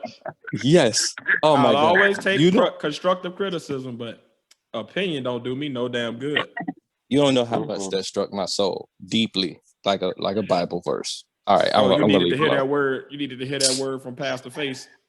Yes, Lord. Oh my God. The doors of the church are open. Amen. Next thing. Everything ain't always about race. Some people are just assholes. This is true. Good point. Just because a white person is nasty to you and you're black, don't mean they're racist. They could just be an asshole. Take your time and take a step back. Watch them. They may be nasty to the next white person they see too. They're not racist. It's assholes everywhere. That's real. Because it's a good old saying. Point right there. It's an asshole in every group of friends. We have an asshole in ours. Yep. You feel me? He knows he's an asshole. He take pride in it. And we love him for that. And we love him just for that. You feel me? So, wouldn't have no other way. If he was any other way, I would probably wouldn't like him then. Yeah, exactly. that's true. He wouldn't be him. Everything's not about race, man. Remember that. Next time you get into the situation, don't let the first thing you be like, oh, you racist. No, you just an asshole first. Yep. But if they say something racist, then you can go with the racist thing. Right. And the asshole or whatever. Yeah. I usually think that way like too. That. Because I always say I don't like humans. I always go with that first. Yeah. Pretty much. I don't Until like you prove you're a racist, I'm gonna just think that you're just a fucked up human being and leave it at that. Yeah. Assholes everywhere, man. This is true. Just like in the human body, assholes are everywhere. Everywhere you look, you'll have an asshole. So there you go. And assholes are like opinions. Everybody got one, but not being able to smell it. Yeah. Most of them fucking stink. Sure. My last thing hits a little bit more home from a black man and a little bit more on the serious tip. Now, black man, we all deal with depression. anxiety, PTSD, and other stress disorders. Yeah. And I want to let y'all know, all black men, it's okay to seek assistance with dealing with those. It's not a sign of weakness. It's not a sign of no type of failure in you. To seek assistance is winning. Yeah. Because once you choose not to and just be like, oh, I'm stronger than that, that's you giving in to the beginning PTSD that we all have, because we're all raised up, you a black man, you strong, you're a black man. But I still am a human. At the end of the day, I still face shit. I still have stress. I still deal with shit. I can tolerate and I can provide and I can do everything I need to do as a husband, a father, and everything. But I deal with anxiety. I deal with stress. I deal with depression. Me personally, I've had great bouts of depression. I've been suicidal at times, but it's through my friends and my close-knit circle of support people that I pulled through. You feel me? I had bouts of anxiety where certain stressful situations, my whole body is shut down on me. I go into dehydration. I have hot and cold flashes, hot and cold chills, all because of my anxiety. Yeah. There's no problem with seeking assistance. There's no problem talking to somebody. When you don't talk to nobody, you're starting to fail. You're starting to lose yourself. Don't lose yourself. Have more love for yourself to seek assistance. And not even if you don't want to ask for some help, cool. Just have somebody you can at least talk to and vent to. So you can try to ease your stress. When you let stress consume you, stress can kill you. Stress is the only thing we do to ourselves that we make up that is not a physical thing that we either inhale, ingest, or anything that we can physically do to our bodies that can kill us. You can stress yourself out, give yourself an aneurysm, stress yourself out, like once again, be suicidal, turn homicidal, you can have a psychotic break. Anything can happen to you because of high stress levels. Talk to somebody. Yeah. That's all you gotta do. Open your mouth and communicate. Out of that stigma of being scared to like admit that we have an issue, like that not going to the doctor, not going to the psychiatrist, not going to the psychologist, not going to the therapist, not going to your friends and your family. Like it's always been pressed upon us that you gotta be tough, and if you admit that something wrong, then now you're weak. No, man, you right on that. Like we gotta say something. Like get it out, get the help you need. Like heal yourself. Allow yourself that chance to heal, man. We all got that depression and PTSD, hell, just by being a black man. But on top of that, the personal struggles that you go through just day to day in life, and like trauma is a real thing, man. You right. You damn right. Most people look at it. Go ahead, man.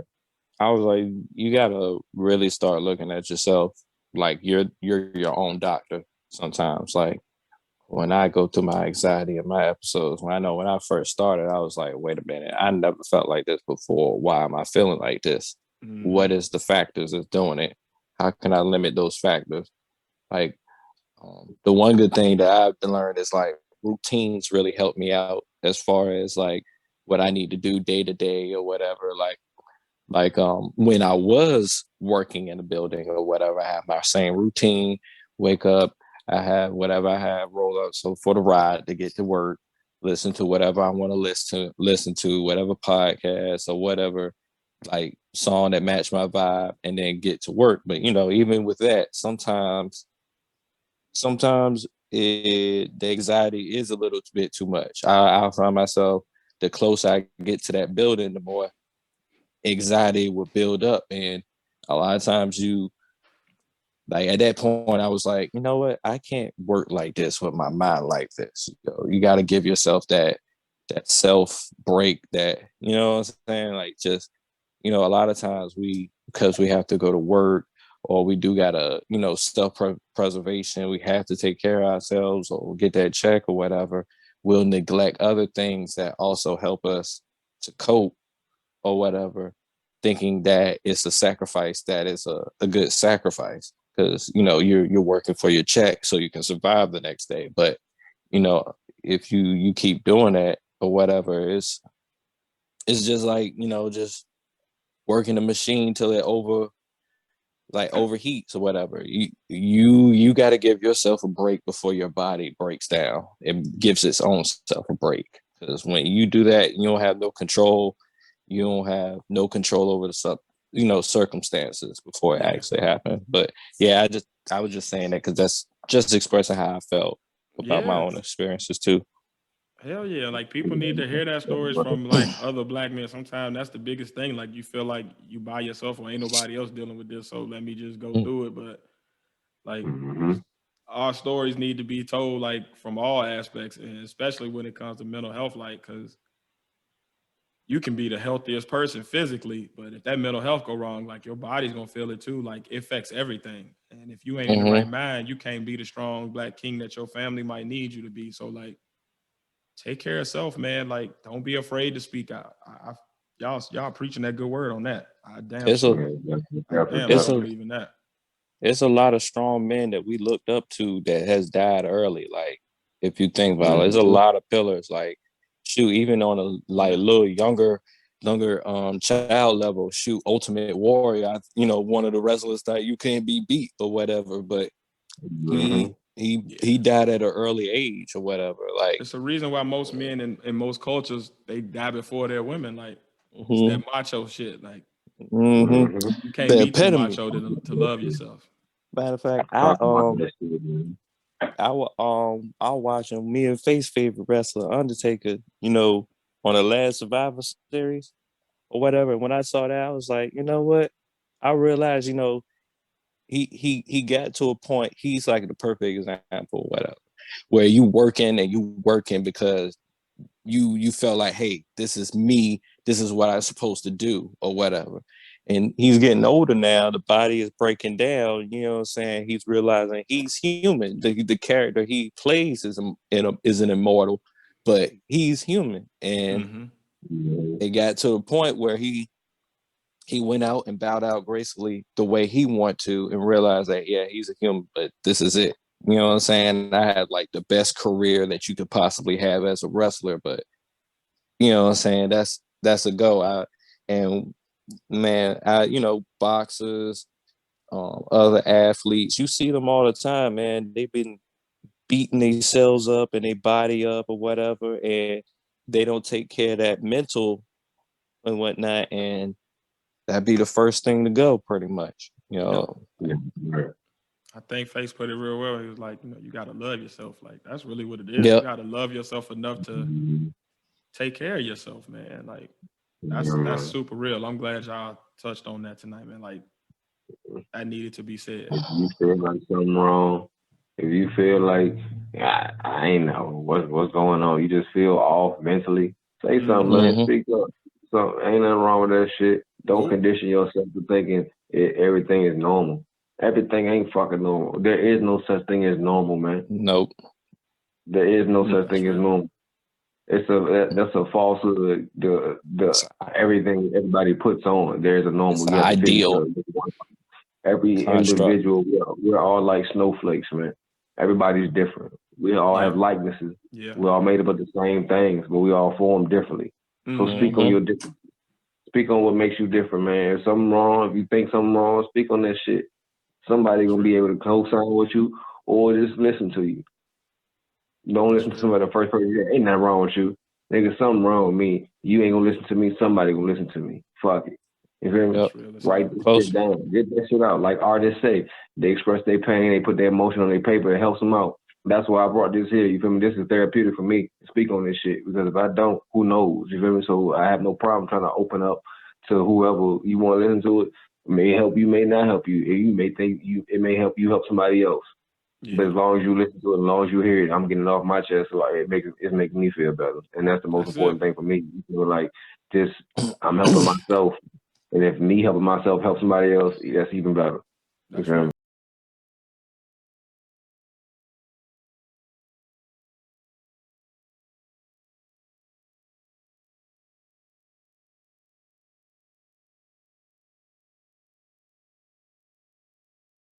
But moving on from the Face Top 5, everybody else had their chance at story time. Now it's my time at story time. You feel me? Like, bro. This is a story that has contributed to some trust issues that I have developed before I got married. This story comes from a former relationship that you guys know of, and we're going to refer to the person as the lady. We're just going to say that because I don't want to put nobody's name out there just because I'm trying to be tactful. That's about it. I really don't care. Read the room. All right. Gotcha. Those The lady. those people who do know me will know by the time frame what person I'm speaking on. Okay. So this happened, this actual story happened during my relationship I was in for like I think like 5, 6, 7 years, something like that. And this actual story happened around 2009, 2010. It's like at I know who you're talking about. The very end of the relationship. That means I was there. This is like the last straw, and if it wasn't the last straw, I'd have been a simp if I had stayed in a relationship or any type of relationship. Can I ask one question before you go in? Because I feel like this is about to be one of the ones. Was this before or after you and the lady had visited us down here in Georgia? After. Okay. After. Oh boy. I don't know where this is about to go. And it was 2009 and 2010, so I was there. I know I was there. Oh boy. I was there. So this happened when I was living in Richmond. You feel me? Like I had finally moved back down here.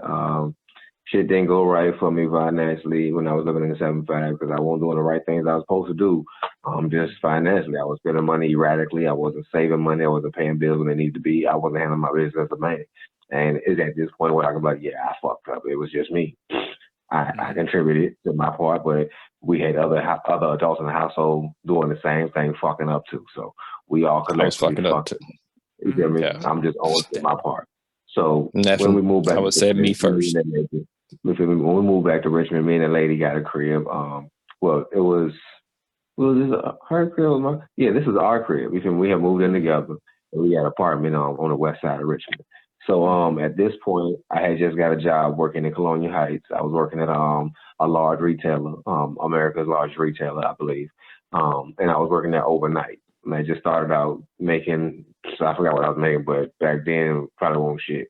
But I was making like to pay my half of the bills. You know? So I would go to work at night, come home. I make it to the house about 8:00. I say 8:30 the latest because where we lived at, it was a good little drive back and forth. So I'm driving to the job in the morning.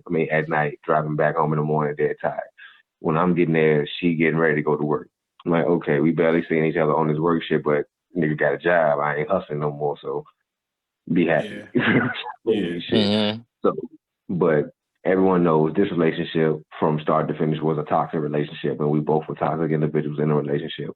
Neither one of us wanted to admit to it, but at that point, I could say we both was in love, but we were just in love and toxic to each other and toxic to ourselves at the same time. So at this point in time, we had both believed, or at least I believed, the toxicity had ceased on both ends because I was doing my thing to be faithful or whatever, and I was led to believe she was too. So this was my first whole weekend off. So Saturday I was off, Sunday I was off, but I'm never off on both days. So matter of fact, correction, I was off on a Sunday, and I wasn't normally off on Sundays. So waking up, boom, I was there last night. Cool. Wake up in the morning, we in the bed, I look at her. She laid out in the bed with her phone in her hand, like she just been on the phone. I'm like, that's odd. I hadn't heard you, because if you talking in the room with me, I'm waking up. You feel me? Because I sleep extra light. So we're getting to another story another week about why I sleep extra light, especially when I was sleeping around her.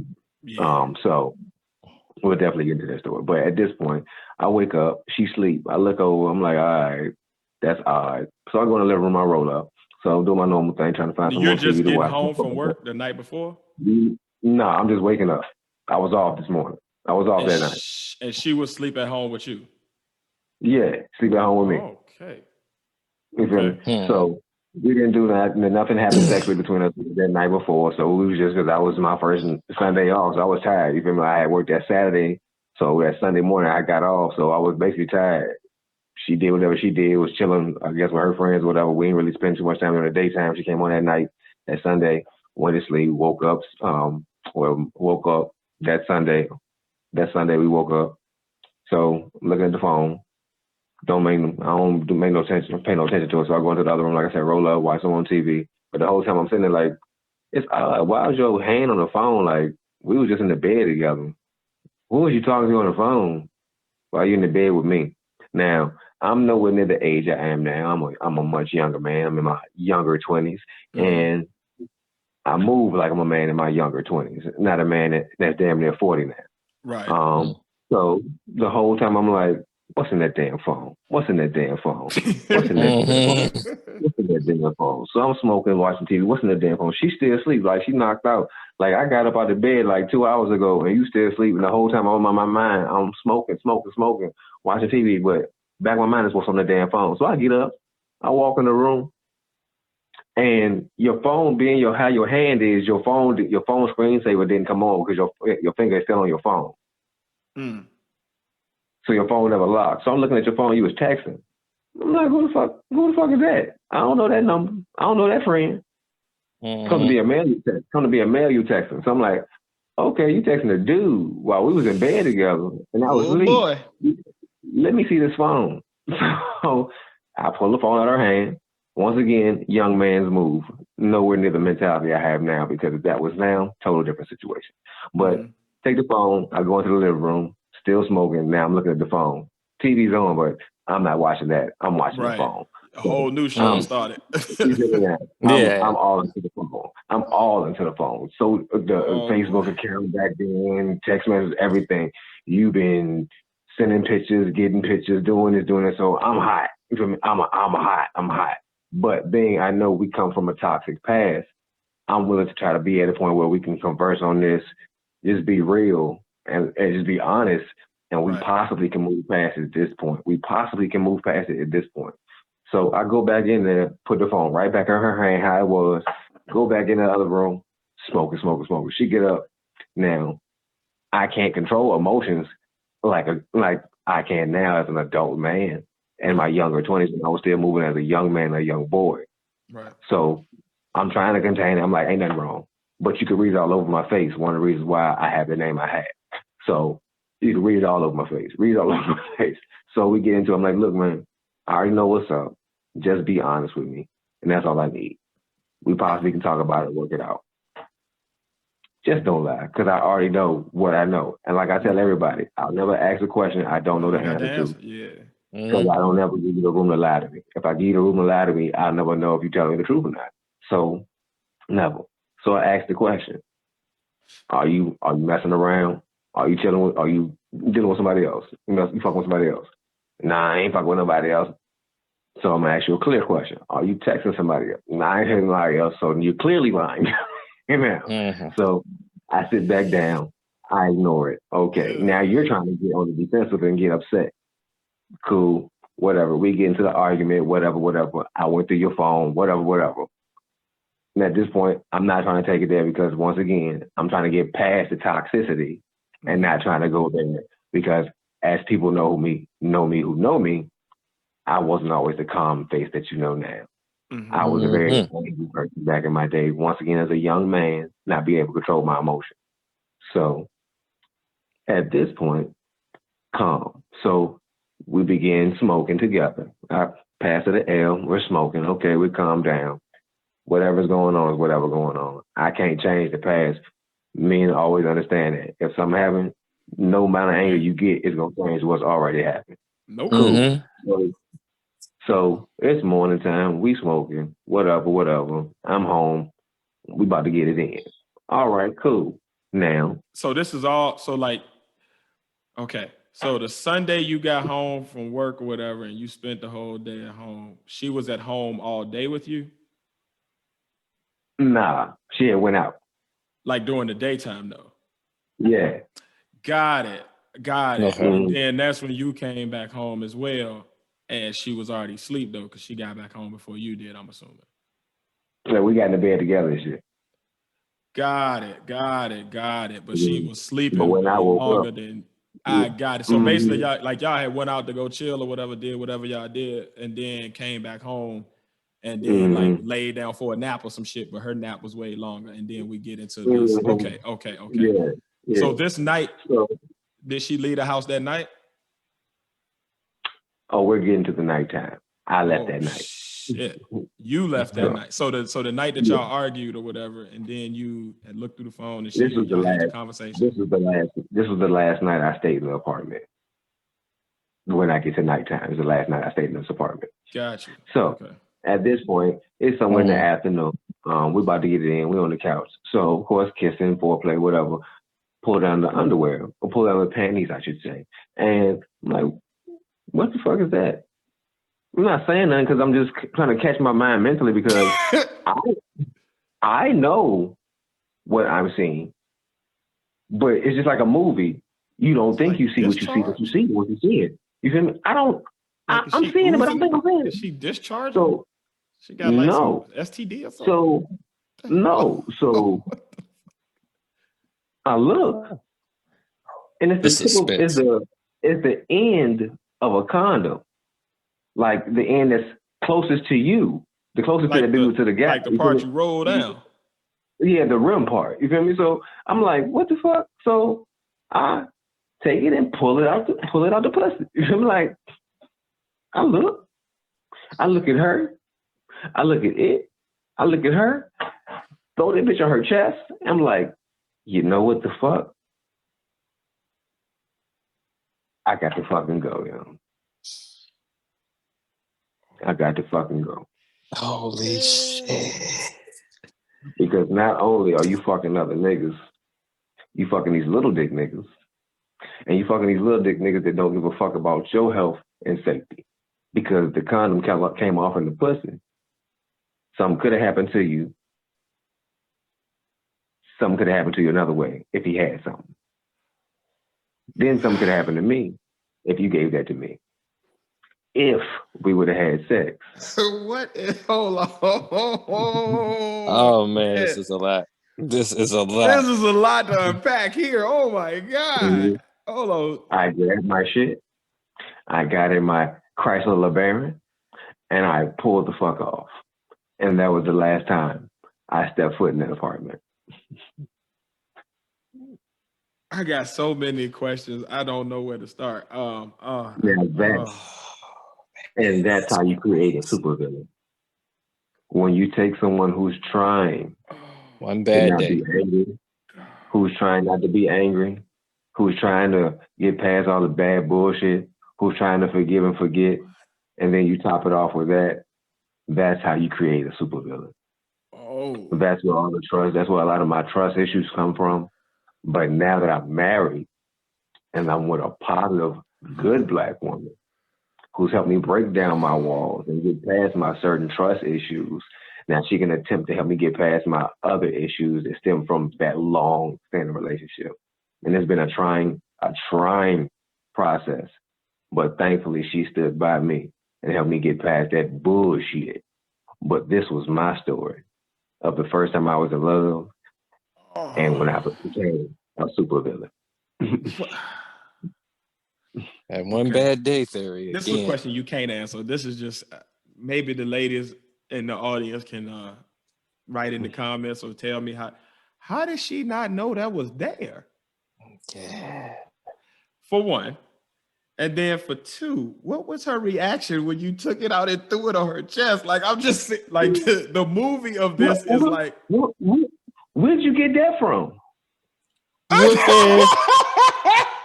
No, that is not the correct Where'd you response. Get that from?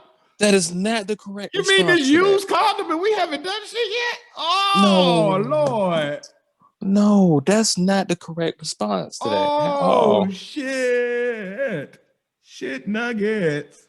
Oh, my God. I'm rolling up after this. What the whole entire fuck? I'm rolling up after this. Literally, what the fuck? Yeah. I know she didn't say that. I know. She said what? Yeah. Yeah. Oh man, but I know she said what that. What did you say? Did you that. say anything, or did you just like oh my God? I'm afraid if he did. Where the fuck you thought I got it from? Out your pussy. Yeah, that's probably what he said.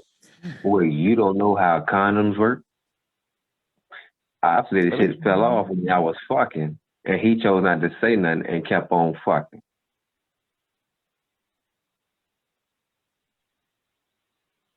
I'm glad I didn't follow up. Because we hadn't had sex in a few days. So how long possibly could it have been in there? Could it have been the day before? Could have been the day before that. You don't know. You feel me? So that fucks with somebody's mentality. You feel me? Like, so. That is nasty. So, if it had to please been, tell me it was just that day or something when she went out or something. Because I'm like, you didn't wash. Who knows? You didn't wash down there and then be like, oh, days? this don't feel like my normal area. What's this? Yeah, who knows? If it's hanging out for you to just see it like that mean it was just like a tampon string or some shit. Yeah, traumatic experience. You feel me? So, lady, after that point, I never knew that was what finally ended that relationship, and me meeting the woman that will become my wife. So the years between there, I was a villain. You feel me? I was a horrible individual to women. I really was. You feel me? I was taking out my pain and my anguish on any women I was encountering or having relations with, and it was what it was. I mean, it helped me become the man I am now, see my wrongs, and can be more self-aware of what I was back then. But I know where those behaviors stem from now, at this point now, being my age I am now. So, I mean, I look back on that as a learning experience. I wish I didn't go through it. I mean that. Either. Oh, man. Damn, yo. I never knew that's why y'all, like, I never knew that was like finally what just made you say, all right, I'm gonna be done with this and stop. Like I never knew what happened. I just knew y'all ended up breaking up and you were like, yeah, it's finally for good. So it was so much, man. It was after all them years of both of us being toxic. I mean, I knew I was doing what I was doing. I wasn't ready and prepared to be in no serious long-term committed relationship. We was just got together and just developed love. You feel me? And ended up falling in love during the time and the experiences we had together, because it was a lot of good times. Don't get me wrong, it was good times, but the bad times outweighed the good. And when they topped it off with that cherry at the end, I just had enough. I had it was no more I could take. Nasty cherry on that cream pie. Oh my God! And if I had chose to continue, I would only have been doing myself a great disservice and not showing myself any love. At that point, I realized like I wasn't loving myself. I was loving her more than I was loving me, and I had to give myself more of what I was giving to her back to myself. You feel me? Like, and I didn't learn that right away. You feel me? I didn't. That's why I was so nasty and doing what the things I was doing with females between the time when I ended it with her and I ended up getting with my wife. And then even in the beginning with me and my wife, like it wasn't all roses and peaches. You feel me? We had difficulty because well, I can imagine, you got some baggage there after that. Yeah. So, I mean, at this point where I've been with my wife, we've been married going on 3 years and been together going on 10. So, I mean, like, I'm loving it. You feel me? Like, just like McDonald's, like this bitch, I'm loving it. Right. Thank God for healthy relationships after that. That shit there, I saw it on the docket, like the title, but I did not see Storytime going like that. Like that was that was took the cake there, champ. The suspense. Fuck. I don't even know how I would respond. And my group topic goes right along with it, like the premise of the story. And my group topic this week is integrity. You feel me? Doing the right thing regardless of who's watching. You feel me? Like just doing the right thing. Yeah. Like if you come to an agreement, regardless of business or personal, handle your end like you're supposed to. Handle your end accordingly. You feel me? Like uphold. Integrity stands tall. Like at the end of the day, all you have is, like they say, all you have is your word and your balls. You feel me? Your word is your integrity. You feel me? Yeah. Hold that. Hold to your integrity. Stand up on what you say. Your business dealings, your personal dealings. Morals. Hold to it. You feel me? Like these young people these days that are so indignant and feel like they don't have to earn nothing. I don't know who raised you, but your integrity really ain't there because you're doing a lot of shit in the dark that you don't want nobody to see. That where shit come to light, you all out of whack. Don't know how to deal with shit because reality says the universe brings that right back what you put into it. Please believe it. At all like, times, for sure. Yeah, hold your integrity. You feel me? Like one of the core principles of the buddies is integrity. You feel me? Like you got to have great levels of it. Regardless of who's watching, do the right thing. Now, we've all done the wrong thing in the past, but us as grown men now, we can see our actions in the past and be like, yeah, that was stupid as shit. You feel me? It's only with the growth that we've had, you feel me, mentally and physically, that we can look back on the ignorant things we used to do in the past. Because we used to do some really ignorant things in the past. Yeah, buddy. Yeah, buddy. I can look back and be like, wow. And side note on that, you feel me? I looked at some, it was a Facebook quote. I looked at trying to find some topics to speak of, and I saw something from a dude that we went to high school with. And remember, I really don't get down with the high school crew too much because I don't see nobody. So I mean, how can I get down with you? I don't see? And you know, I'm a face-to-face type person. So on social media, I don't really get down with it. But made a comment, and this guy was a knucklehead growing up. You feel me? He used to make dudes. Him and one of his other homeboys, we can call him Blinky. Him and Blinky used to make this other guy with this long fingers, used to drive him around everywhere. They used to call it the Barcelona or something like that. They used to make him Barcelona up. Man, some little kid thug shit, you feel me? Like, but to see this man's post today, it showed growth in him, you feel me, as a father. You feel me? And I love that. I love to see the growth and maturation of what we used to be to seeing what we were and knowing what we are now. And not wanting our children to follow in our footsteps. You feel me? So have that integrity, you feel me? Know you're doing the right thing and just continue to do it regardless of who watching. You feel me? Like, show us always an instance where you can break the rules and cheat the system. Have some integrity, man. And you live with yourself. What does that say about you? Yeah. You feel me? You live with yourself. That's real. Right. That story time, boy, that shit hit me in the chest, took my wind out. Please have integrity. Be who you are at all times. If you are cheating on somebody, just tell them. Be man or woman enough to stand on your actions. Like, if you can't stand on it, then don't do it. If a person is letting you know, look, we probably can work it out because I already know what's going on. I just need you to tell me so I know I ain't crazy about what I'm reading. You feel me? Like, give me the option also to just make a decision. And we can work whatever out. Because at that point, the love was so great going to the other direction. I was willing to work it out with even the information I knew. But when you have that final straw, it's like, shit. That's a hell of a final straw. You did more than broke the camel back, man. You snapped the camel in half. So I got to pick up the pieces and move on. So, I mean, I ain't want to move back to the people's career, but I did what I did and had to get myself back on my feet to do my thing as a man at that point and learn hard life lessons as far as this is the signs, see this, do this. So now that I have a son, I can educate my son growing up. You feel me? Because, hey, so he don't have to learn them hard life lessons or them stupid ass life lessons. So I can pinpoint, hey, man, never trust a big button to smile, brother. BBD said it. You right about that. That is. Oh man, this has been a hell of a show this evening, man. This is I thought I'd come back with a bang. It's like, whoa. Yeah, you came with a bang, all right. Yeah, this is the what the fuck episode. Like, I feel like I have just my brain has just went to what the fuck so many times tonight. Like, I tell you, man, everything is not about race, sex, or gender. It is about some people just assholes. Like, shit. Some people are just assholes. Don't have accountability.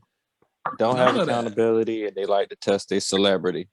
They like to test how far they can go sometimes, and don't realize that there's some limits to how far you can go sometimes.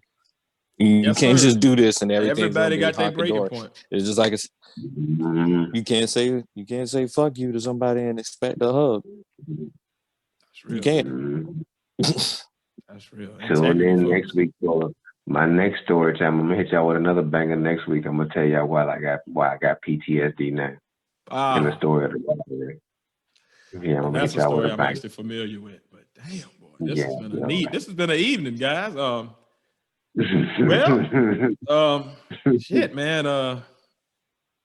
Integrity. I think that's a good common like thread of this show. It's been a what the fuck night, but a good way to just deal with all of these situations we talked about tonight is just have some integrity. Have integrity enough to stand on the fact that you might need help and go get it. Have integrity on who you are in a relationship. Have integrity on what you say and be able to stand on it. Like, have integrity, folks. Yes. Well, somebody that does have integrity leads me to our Black business highlight of the week. Our Black business of the week is Marley's Sea Moss. Marley is a good friend of ours from way back in college, back at ODU. And he has his own sea moss business, Marley's Moss. MarleySeaMoss.com is the website. The Facebook is Marley's Moss, MARLEY''S Moss. IG at Marley's.Moss, no apostrophe. But yeah, man, if you are looking for that immune boost, especially right now with COVID and all other types of strands of just weird illnesses going around, sea moss is an excellent way. Excellent. It has all of your essential minerals that your body needs. So if you are currently on a diet that is leaving you deficient in that area, sea moss is an excellent way to supplement that and get your body what it needs. It also is an immune booster, so it literally will help you to kind of clean out a lot of your mucus and a lot of the excess buildup in your body, and will also allow you to be able to fight off infection well.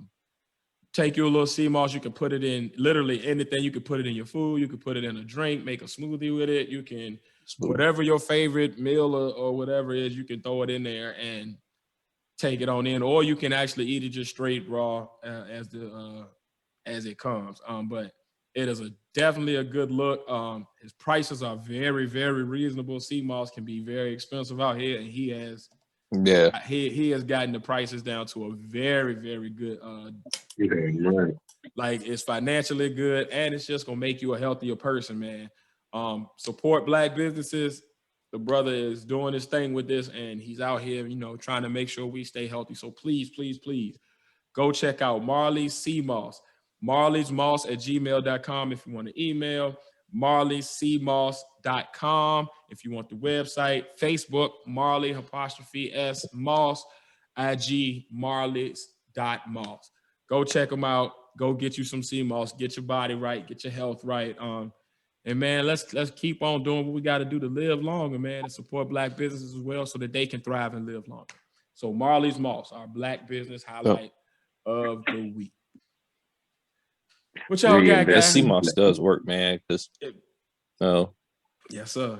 Yeah, I was saying the sea moss does work, man, because I actually tried it out or whatever, and I did see like a difference as far as like energy and being able to go over stuff. Like, I felt like I literally felt like I was about to get something, and just because I was actually doing it, it like went away pretty much. I'm telling you, man. Like that sea moss, the minerals, man, they activate the vitamins and like are catalysts in a lot of the chemical processes our body needs to go through. So like, a good one-stop shop, especially if you don't eat right yet and you're still working on, getting your bad eating habits out of the way. It's a good way to kind of, supplement your diet while also, getting the immune boosting effects and just, being able to cleanse your body of a lot of that excess mucus buildup. So Marley's Sea Moss, go check them out. Y'all got anything else for the people before we roll? Oh, yes, they got gummies.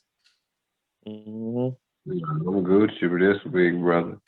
We got new stuff coming out on Podnas Closet. That's right. I say Podnas Closet. I'm gonna hit you one more time. I say Podnas Closet. Come on, we got new stuff coming out next week on Podnas Closet. Check us out. Podnas Closet. Man. Check us out. Check us out. Stores are on the website. Go check them out, and get you some merch, man. Like I say all the time, man. It's constantly updating. You constantly getting new looks, new colorways, new products. So go check it out, man. We got stuff for the small to the big. We're also about to expand. We're looking at bringing Podnas Closet to another database, another platform. So that should be coming in the next month or so, probably a few weeks. With Facing Company, we are branching out as far as management. We have another company taking over Facing Company, but Facing Company will still be operated by one and only Face. So We just have somebody taking over the day-to-day so I can focus in on more of the partner's business and the partner's closet business as need be. So we're going to see some good things coming from both, but I'll be more hands-on with the partner's closet. So once again, partner's closet next week, y'all. Partner's closet. Support Black business, man. Like, hey, we are Black. The companies are Black owned. The stores are Black owned. It's a Black man designing all the stuff. Like, support, man. You know, our mama's Black too. You need to buy clothes, mugs. You know, you need to buy phone cases. You need to buy hoodies. You need to buy all of these things anyway. Why not buy them from a Black business? You know, so support our movement. And if you're down with the Pod Squad and you're a regular listener or viewer, you know what I'm saying? It's a good way to just show off the fact that you are down with the Pod Squad. You know, we really building a good community here, and, you know, support your boys, man. Yeah, we do our thing, man. Indeed. And if you're a Umar supporter, you already donate to a school that don't exist, why don't you go ahead and spend your money on something that will actually come to you in a very short delivery time? Mm-hmm. Get you some Podnas merch. You can buy some Podnas merch too, even if you support Umar. You can support us too. You can support more than one person. I don't want a donation. I just want you to actually purchase something that you're going to get something back from. Don't give me nothing for nothing imaginary. Give me something for a product that you actually have in hand and actually put on and actually do something for you and keep you warm. Yes. Give you warmth and protection from the elements. Keep you warm when you're up there at the FDMG Academy and you ain't got no HVAC anyway. Now you got your Podnas hoodie to keep you nice and toasty. We got t-shirts. You can go put it on, do some work in. Yeah. Right on. As always, we got episodes, new video merch coming out this week. That is upside down, but we see what you're doing there. We see what you're doing there. But yeah, man, you know, we got literally everything. You know, you need to keep yourself COVID free. Go ahead, throw the mask on, whatever you need. We got it. We got video clips coming out this week. We got, podcast is always dropping. We got Storytime with Face dropping this week. So we got some stuff coming out for y'all. As always, we got our live show coming this Saturday night. We back on our regularly scheduled time, regularly scheduled station. So check us out on Facebook and YouTube for that. Check us out everywhere, man. We got content dropping. Go to buymeacoffee.com if you want to support in any financial way and you don't have the money to buy you a full merch. You can go to Buy Me a Coffee and donate as little as $1 just to support your boys and continue seeing this content. Or you can buy as much as you want. But basically, it supports us financially, and you get exclusive perks. You get to get content before other people. You get to get. Not only that, you get to get uncut content. So you get to see all of the tomfoolery and fuckery that we be having going on behind the scenes that get edited out every week. So you get to see like the full brand of us. We have a Discord as well. If you go to buymeacoffee.com, we have a Discord. So you can literally connect directly to us and interact with us outside of our show dates. And we're also, you know, depending on what level you're on, you will even get to, you know, chime in on what we talk about in the upcoming week shows. You'll get private shows that are just gated to just people who are supporters. So, you know what I mean? Support your boys if you feel like it. As always, you know, buymeacoffee.com is one place. You can also support us on Patreon. Both of them, just go to buymeacoffee.com/thepodners or patreon.com/thepodners. So, yeah, man, support your boys. Support Black business. And you get access to videos that get kicked off of YouTube. Yes. So you get more access to videos that get kicked off of YouTube. When we get copyright flagged, or, you know, when somebody, you know, decides that they don't like what we put out, you still get to see those episodes. You still get to see the full content without us having to take anything out. So I'm telling you, it's definitely a good deal for you. So support Black business, man. Pat, you got anything for him, man? Working on a few. Sound like a cat, right? That's what I was like. What the fuck was that? Oh man, I'm working on a few edited, like a few just on my editing skills or whatever. I might work on the Nubsy video. That was all Pat. Check that out, man. It's fire. Yeah. So I'm gonna work on some of these past story times or whatever. I ain't gonna lie, dog. Like if I listen to Face story time, I'm gonna feel like I'm disrespecting them while I'm putting it up there. So I don't know. I'm kind of scared to touch that. Damn. I feel like I'm gonna do something on the edit, and then face gonna just go randomly text and punch me in the face. Don't do that. Preview that before you drop that. Yeah, preview that before you drop that. Yeah, but we'll see. I'm gonna work on a few things, man. Put us out there with some of that, especially if we get flagged on some stuff. I'm gonna just jump on it and see if we can put it out there in an entertaining way for you. Indeed. Oh yeah. If you like to get your roast on, laugh, and if you agree with us that Umar is never going to open a school, one of the best communities you can get into. I got 2 of them. Go to Smoke God, the Book of Negroes. He is funny as hell, and he has a very good platform where he lets Umar supporters even come on, and he allows them an open debate with people who are detractors. So it's a very good, unbiased show, and it kind of highlights some of the nonsensory that comes from that Umar Johnson support area. But it's a very good show. Check that out. And then also every weekend, jump in the Cookie Crush chat with us. I'll be in there roasting it up with the rest of the Cookie Crush chatters. And it's funny. It's a good little community to hang out in. So, after you leave our content, slide on over to the boys. Support. We're all about supporting Black business out here, man. That's right. And guess what? Yeah. And we all have stuff that you can actually get. All of these Black businesses that you've heard about tonight, or black content creators, whatever. If you support us, you actually get something. You get content. You get exactly whatever we say. If you support Marley CMOS, you're actually going to get CMOS. And it'll help you. Not the promise of it 30 years later, not somebody wearing, 13-year-old jeans, bootcut jeans, old dungarees that's sagging. You ain't got to look at nobody's dirty drawers or have somebody tell you that, your child is lazy because they may not have the best grades in school. Like, you ain't got to listen to that. If you're tired of people jumping all in your videos, talking crazy shit about learning disabilities growing on trees, telling people that, what we got there? Doing telethons where they just beg you for cash apps and then they belittle your cash app if it ain't more than $1. Come on over here to the Podnas. We got you. Nigga. Yeah. Podnas, baby. Yeah. Hey. As always, live, man. Baby. We live. Well, we be live. We live every week. Come check us out. If y'all ready to see some fuckery, but we always come with some fuckery there. So, keep sticking with us, man. We sticking with y'all. Keep joining us in the comments, man. That's what we really want to see. Keep joining us in the comments. Keep jumping in the chats when our videos premiere. Like, we love to have the interaction with the fans and just and our viewers and our family, our Pod Squad members. We love to just talk and have those dialogues coming because, we're not experts on anything, but we got opinions on everything and we want to hear yours too. So make sure you like, share, and subscribe on all platforms. Get the word out there, we're unbiased, man. You can come in and if you could disagree with us, we're willing to have those conversations. Like, we just want to keep the dialogue going and get people's minds moving. So love y'all as always, man. I am 1/3 of the Podnas, your boy Tiz, along with Better what? You can go ahead, Face. It's space and a place, just trying to stay ahead of this race, man.